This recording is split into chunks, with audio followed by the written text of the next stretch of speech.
السلام علیکم ورحمۃ اللہ وبرکاتہ۔ محترم حضرات، چونکہ ہم اور آپ اردو پڑھنا صحیح سے نہیں جانتے ہیں، بہت سارے لوگ تو بالکل ہی ناواقف ہوتے ہیں اور بہت سارے لوگ جانتے ہیں لیکن کمی بیشی کے ساتھ، اس لیے میں خود اس میسیج کو پڑھ کر اور اس واقعہ کو پڑھ کر آپ لوگوں تک پہنچانا چاہتا ہوں۔ بس درخواست ہے کہ ہر شخص اس واقعہ کو سنے۔ حرام کو چھوڑنے کا نتیجہ۔ دمشق کے ادیب شیخ علی طنطاوی نے اپنی یادداشتوں میں لکھا ہے کہ دمشق میں ایک بہت بڑی مسجد ہے کہ جو مسجد جامع توبہ کے نام سے مشہور ہے۔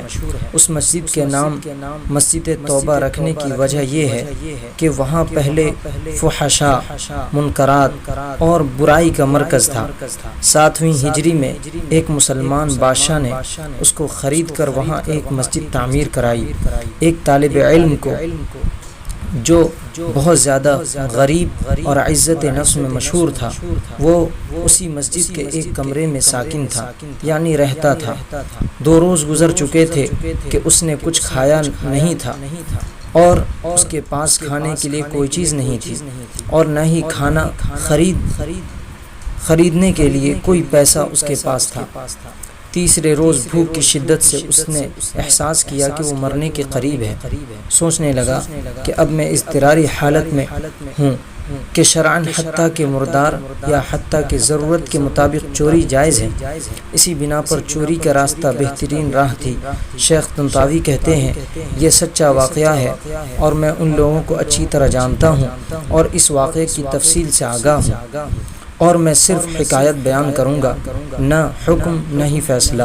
یہ مسجد ایک قدیمی محلے میں واقع ہے اور وہاں تمام مکانات قدیمی طرز پر یعنی پرانے طرز پر اس طرح بنے ہوئے ہیں کہ ایک دوسرے کی چھتیں آپس میں ملی ہوئی ہیں اور چھتوں سے ہی سارے محلے میں جایا جا سکتا ہے۔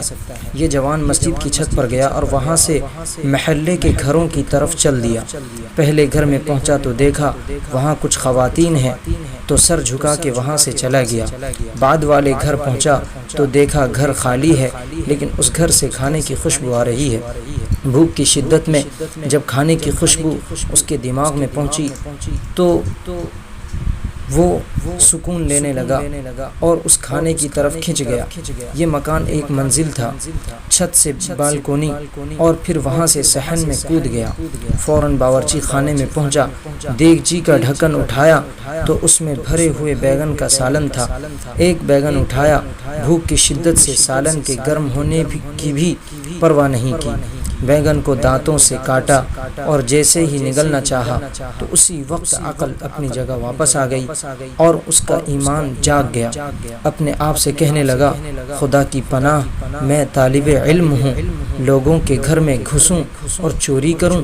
اپنے اس فعل پر شرم آ گئی، پشیماں ہوا اور استغفار کیا اور پھر بیگن کو واپس دیگچی میں رکھ دیا اور جیسے آیا تھا ویسے ہی سراسیمہ واپس لوٹ گیا اور مسجد میں داخل ہو کر شیخ کے حلقہ درس میں حاضر ہوا۔ درحالے کہ بھوک کی شدت سے سمجھ نہیں پا رہا تھا کہ شیخ کیا درس دے رہے ہیں۔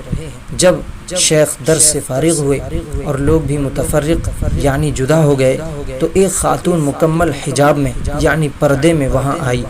اس زمانے میں خواتین کا بغیر حجاب یعنی بغیر پردے کے وجود نہیں تھا، یعنی ہمیشہ پردے کے ساتھ رہتی تھی۔ شیخ سے کچھ گفتگو کی اور وہ طالب علم ان دونوں کی گفتگو نہیں سمجھ سکا۔ شیخ نے اپنے اطراف میں نگاہ کی تو اس طالب علم کے علاوہ کسی کو وہاں نہ پایا۔ پھر اس کو آواز دی اور کہا، تم شادی شدہ ہو؟ اس نوجوان نے کہا، نہیں۔ شیخ نے کہا، تم شادی نہیں کرنا چاہتے؟ جوان خاموش رہ گیا۔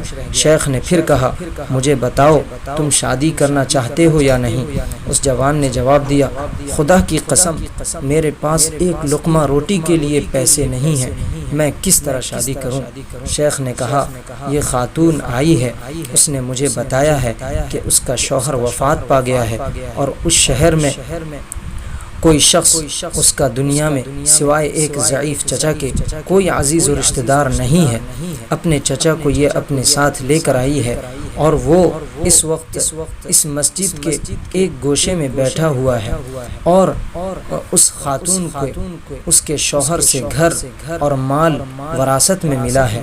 اب یہ آئی ہے اور ایسے مرد سے شادی کرنا چاہتی ہے جو شرعاً یعنی شریعت کے اعتبار سے اس کا شوہر اور اس کا سرپرست ہو، تاکہ تنہائی اور بدنیت انسانوں سے محفوظ رہے۔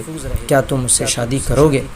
جوان نے کہا ہاں، اور پھر اس خاتون سے پوچھا کہ تم اس کو اپنا شوہر کے طور پر قبول کرتی ہو؟